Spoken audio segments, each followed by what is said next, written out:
Dobre, teda môžeme začať. Dobrý deň, prajem ešte raz. Volám sa Peter Langoš a rád by som vás privítal na webinári, ktorý sa bude venovať oprávneniam a permissionám v Zabixe. Je to pomerne zaujímavá téma. Sú tam isté, povedal by som, gočas, ktoré niekedy spôsobujú rôzne veci. Mne samému sa stalo, že som hľadal nejakú nefunkčnú notifikáciu alebo prečo ten alert alebo notifikácia neprišla a bolo to spôsobené oprávneniami. Takže sú tam isté také háčiky, takže poďme na to. Dobre, myška. Na začiatok. Nie je jedna cesta, ako to spraviť správne. Podľa mňa záleží veľmi od toho, ako používate váš systém. Ide aj o to, či ten systém budujete na zelenej lúke, alebo je to 10 rokov starý Zabbix, ktorý bol upgradeovaný. A často, keď tam vstupujú rôzne, v podstate neznáme na začiatku, to si vysvetlíme neskôr, čo som tým myslel. A k samotnému akože zmyslu toho systému. Zabbix môžete z neho spraviť takmer čokoľvek. Môže to byť monitorovací systém, môže to byť event management systém, môže to byť automačný systém. To je krása Zabbixu, aj preto ho máme radi, ale má tam nejaké svojím spôsobom úskalia a treba na to myslieť z toho dôvodu, pretože ten keď systém je orientovaný na ľudí a ľudia ho naozaj používajú, tak vstupujú do toho systému, pozerajú si alerty, pozerajú si latest data a podobne, tak tomu viac menej musíte potom prispôsobiť aj ten samotný systém a myslieť na to pri nastavovaní oprávnení, host group, template group a všetkých tých vecí, o ktorých sa budeme rozprávať. V prípade, že je to alertovací systém, v minulosti mal kolega na meetupe za Bixovom informáciu o tom, ako sa používa Zabbix ako event management systém, viac menej ako replacement Netcoolu, tak tam tie požiadavky na užívateľov sú trochu iné, povedzme oveľa menšie. Takže v záležitosti od toho, ako ten váš systém budete používať, tak sa treba nad tým zamyslieť a premýšľať o tých oprávneniach, user grupách, užívateľoch a podobne. Čo je dôležité? Keď budujete nový systém, na začiatku je to napísané, že to trvá nejaký čas. Určite tento čas, ktorý venujete na to, aby ste si vlastne zistili čo najviac o tom, ako ten systém bude používaný, sa vám vráti neskôr. Je to napísané, že rozprávajte. Zistíte si čo najviac o tom procese, alebo spôsobe, ako ten Zabbix bude používaný. Častokrát tam vyplávajú také veci, ktoré v podstate umožňujú ten systém nastaviť od začiatku, nehovorím, že úplne správne, ale oveľa lepšie. To znamená, že kto, ako, na čo to bude používané a vlastne aj spôsob onboardingu nových technológií, nových užívateľov a podobne. Tieto všetky informácie sú veľmi dôležité. Netreba tento krok, by som povedal, zanedbať, pretože neskôr meniť vnútornú štruktúru alebo nastavovať oprávnenia, templatey, nejakú menu konvenciu a podobne nie je veľmi jednoduché. Dobrý začiatok určite stojí za to. Mám tu napísané príprava menej konvencie, používajte ju a zmente ju. To je spôsobené tým, že v podstate akokoľvek sa pripravíte a zistíte tých informácií čo najviac, vždy tam vyplávajú nejaké výnimky, alebo prípadne kľudne sa môže stať, že aj ten spôsob používania Zabixu sa časom bude meniť. Takmer rovnaký slajd pre staré systémy, povedzme. Čo platí pre stále systémy? Platí to rovnaké.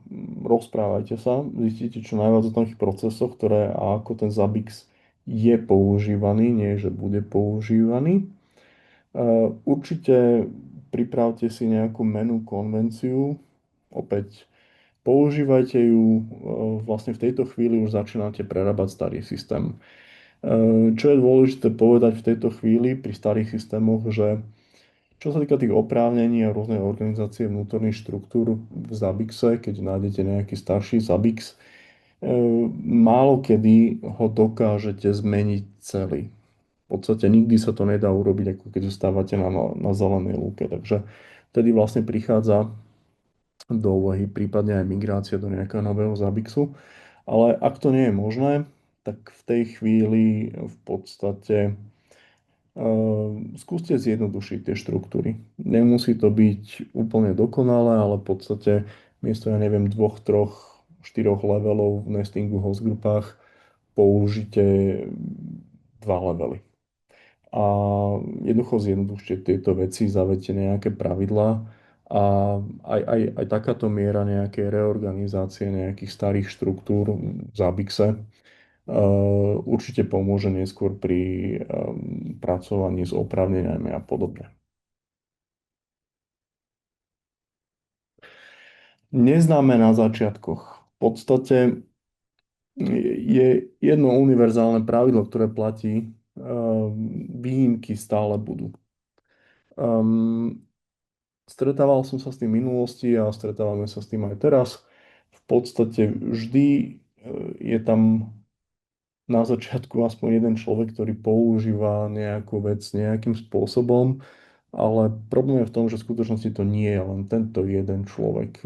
Vždy výnimky sú, budú a prídu. A to neznamená, že v podstate spôsob, ako zorganizovať tie vnútorné štruktúry alebo zamýšľať sa nad oprávneniami nemá zmysel. Má zmysel, ale v podstate tomuto faktu sa nevyhnete a treba s tým počítať. Tiež sa toho netreba, povedzme, zblázniť a jednoducho, že tam budete mať dve host grupy, ktoré nezapadajú do nejakej štruktúry alebo niečo podobné. Treba s tým žiť. Um, čo mám rád, že ak spravíte dobrú prácu, budete odmenení v úvodzovkách.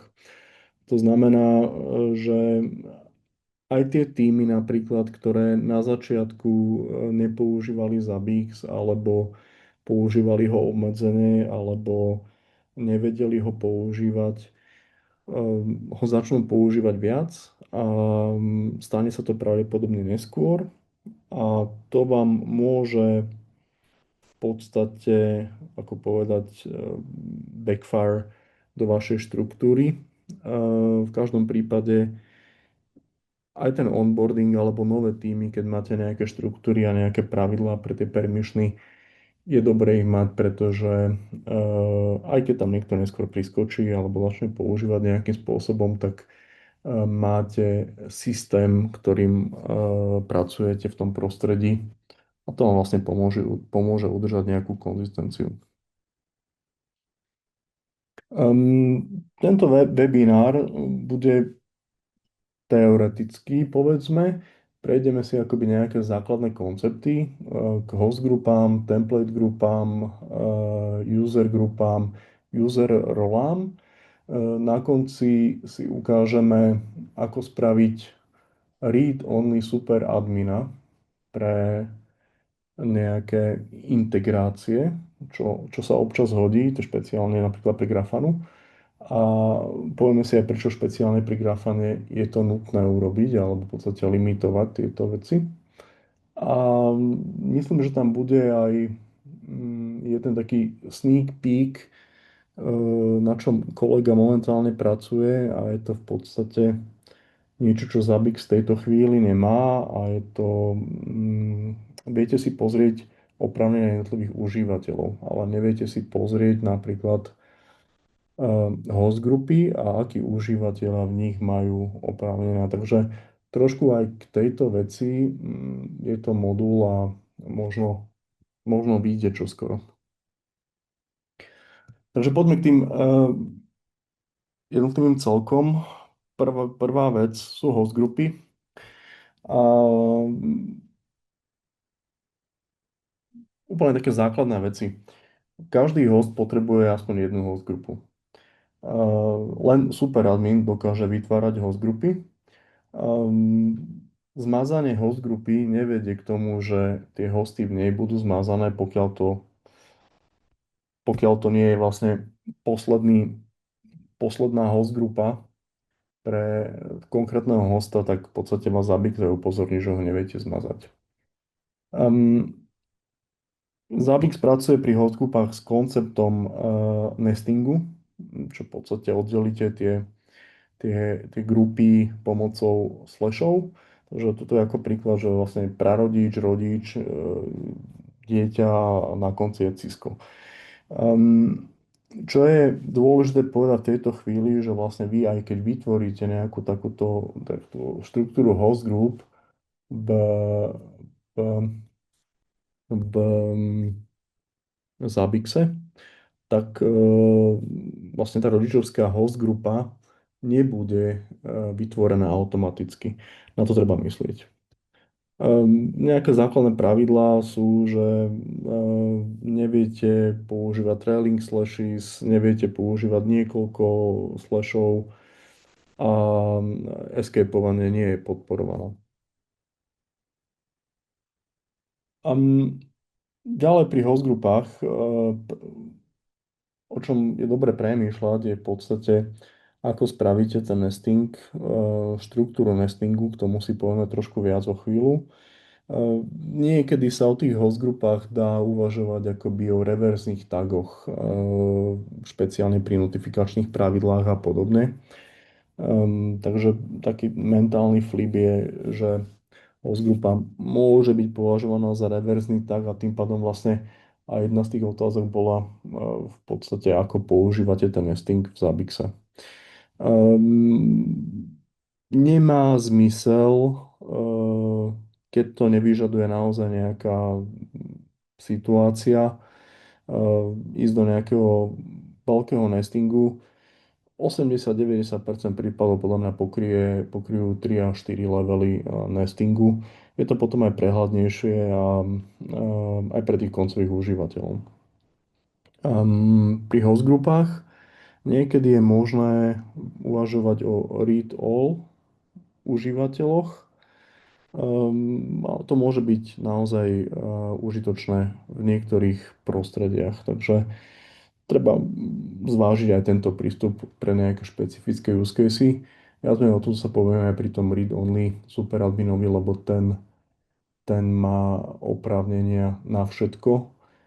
Štandardný superadmin má read-write na všetko, takže je dobré ho obmedziť. Pri host grupách častokrát musím povedať, ja som to nazval Big Mystery, a je možnosť v podstate takto. Štandardne subgrupa, ak sa vytvorí pod existujúcou rodičovskou hostgrupou, tak zdedí permission z rodičovskej hostgrupy. To je fajn. Ak vytvoríte rodičovskú hostgrupu nad existujúcou subgrupou, tak v tejto rodičovskej hostgrupe nie sú nastavené žiadne pravidlá. Taký hint k tomuto je, že nevytvárajte rodičovské hostgrupy potom, ako ich máte vytvorené tie subgrupy. Rovnako to funguje aj v skutočnom živote, že v podstate deti nemôžu mať rodičov. Dôvod na to je jasný.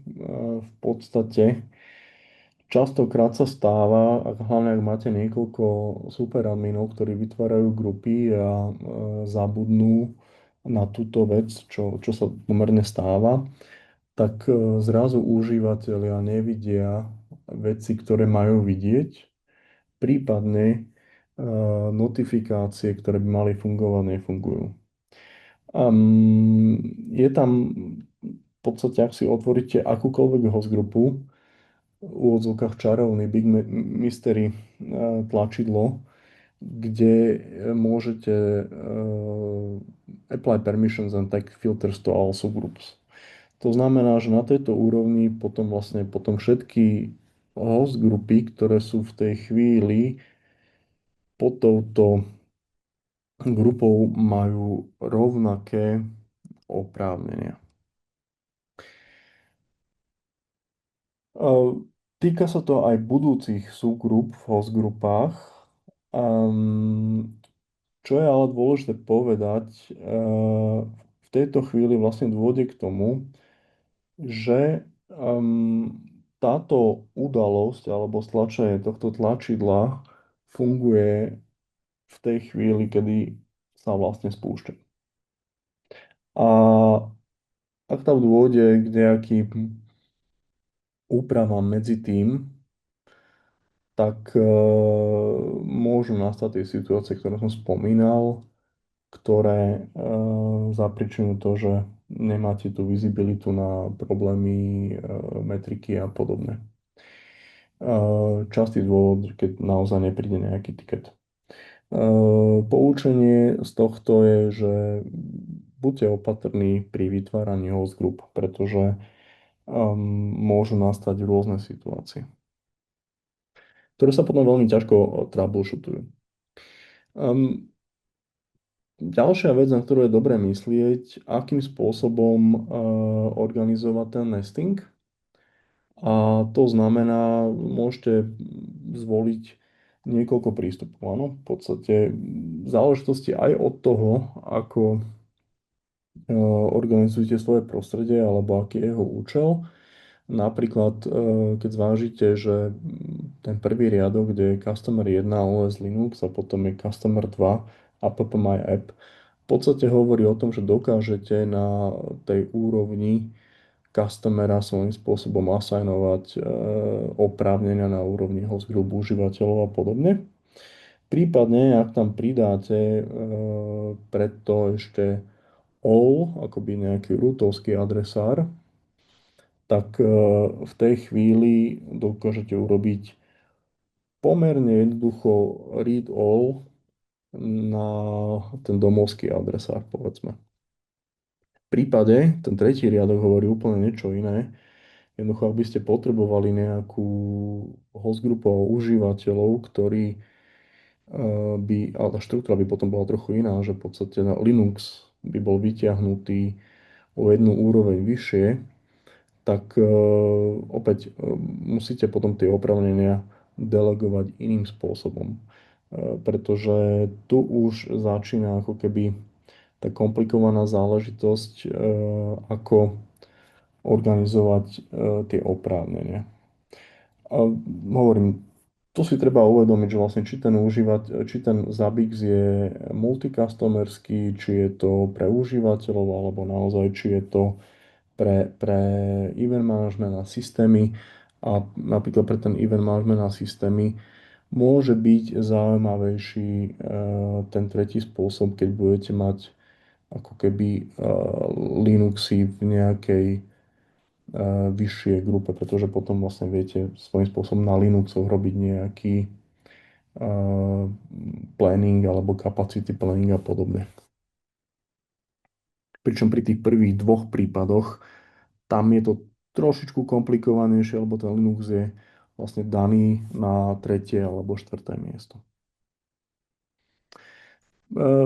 Najlepšie z oboch svetov. Je to trošku, potom poviem prečo, je to trochu komplikovanejšie, ale na druhú stranu je to aj dobré. V podstate viete každého hosta prideliť do napríklad dvoch stromov a jeden strom bude podľa technológie v tomto prípade a jeden strom bude podľa location. Hej? Takže v podstate viem potom užívateľom alebo systémom poskytnúť dve úrovne filtrovania podľa dvoch stromov. Môžem vlastne sa potom dopytovať na buď lokalitné alebo technologické. Tu si môžete predstaviť rôzne prípady. Áno, v podstate dá sa to použiť jeden strom pre technológie a potom druhý strom pre užívateľov. Treba ale potom tým užívateľom vysvetliť, že vlastne o čo ide, alebo niekde to zadokumentovať. Takže best of both worlds. Tuším, je to moja obľúbená epizóda Star Treku. Um, Kde potom nastáva akoby problém. Problém nastáva vtedy, keď tých host group pre svoje hosty používate oveľa viac, vtedy sa vlastne tá situácia trošku skomplikuje.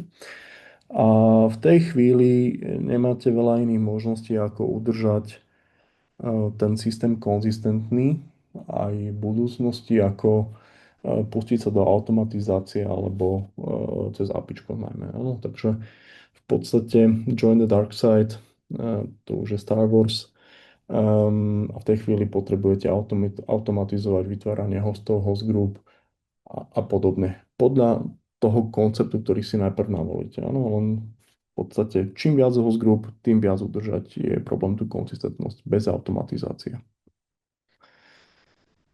Toľko k host groupám teoreticky. Môžeme ísť ďalej podľa mňa na template grupy. Template grupy. Koncept zavedený povedzme nedávno počas Zabixu. Podľa mňa je to dobrý koncept, pretože vám pomáha organizovať tie templatey, či už podľa zákazníkov alebo podľa technológií. Rovnako môžete pridávať vlastne oprávnené templatey ako také. Čo je dôležité povedať, dá sa povedať, že tento koncept funguje podobne ako host grupy pri template grupách. Takže každý template potrebuje aspoň jednu template grupu, iba superadmin dokáže vytvárať template grupy. Rovnako to funguje aj s mazaním. Pokiaľ zmažete template grupu, tak nezmažete template. A pokiaľ sa pokúšate zmazať template grupu, ktorá je jediná pre konkrétny template, tak to nedokážete. Rovnako funguje nesting a rovnako to treba spomenúť, že vlastne tie parent grupy alebo template grupy, vám preklep, ospravedlňujem sa, nebudú vytvorené automatické. Rovnako platí aj to s pomenovaním s tými slashmi. Nemôžete ich použiť niekoľko, nemôžete ich použiť na začiatok a nemôžete ich vyescapovať. Rovnako pri template grupách platí používate nesting s rozumom, vytvorte si nejakú štruktúru, na konci si vlastne povieme, ako sa to pekne prepojí alebo môže prepojiť nejaká menná štruktúra pri host grupách, template grupách, user grupách a podobne. Tiež nemá zmysel ísť do nejakého veľkého nestingu, niekoľko levelov a ten read all approach môže byť užitočný. Rovnako funguje dedenie oprávnení na úrovni template group, takže je to úplne rovnaké ako host group v host grupách, takže to si treba zapamätať. Tiež na to treba myslieť, že v podstate sú dve miesta, kde toto funguje, prípadne dokáže spôsobiť nejaké problémy. Skrátke opäť by som sa opakoval, ale poviem, že buďte opatrní aj s vytváraním template group.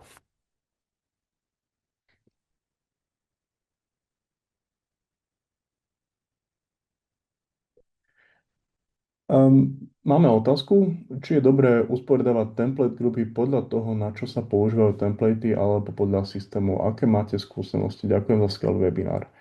Opäť, záleží to od toho vášho use caseu. Ja som sa napríklad stretol s tým, že keď ten Zabbix je používaný pre viacero zákazníkov, tak má zmysel aspoň tie špecifické templatey zákaznícke oddelovať v separátnych template grupách. Pretože nechcete, aby užívateľia povedzme, že videli alebo mali možnosť v Zabixe robiť v podstate jeden zákazník, aby v úvodzovkách nevidel do druhého a podobné veci. Takže má zmysel to oddelovať. Áno. Stále tam platí to pravidlo, že pri templatoch nepoužívajte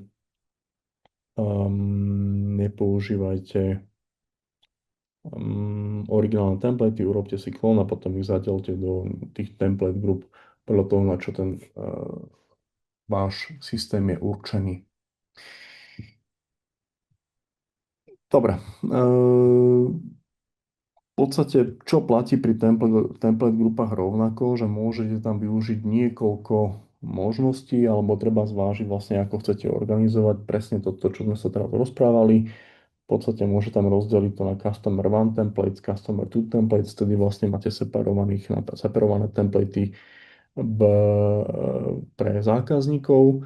Bude tam jeden sládik, kde to dá, akože možno sa to ukáže v nejakom, že bude to dávať väčší zmysel ako teraz, alebo vyrobíte si v podstate template grupu, ktorá bude Linux a v nej budete mať oddelených customerov. Nie je opäť nejaké odporúčanie, ktoré by vyriešilo všetky use casey. Treba sa nad tým zamyslieť. Za mňa ale to, čo je dôležité, alebo čo by dávalo zmysel v každom prípade, používate naming čo najbližší ako pri hostgrupách. Jednoducho, ak sa rozhodnete ísť jedným spôsobom pri hostgrupách, tak dáva zmysel rovnaký naming a rovnaký nesting alebo štruktúru používať aj pri template grupách.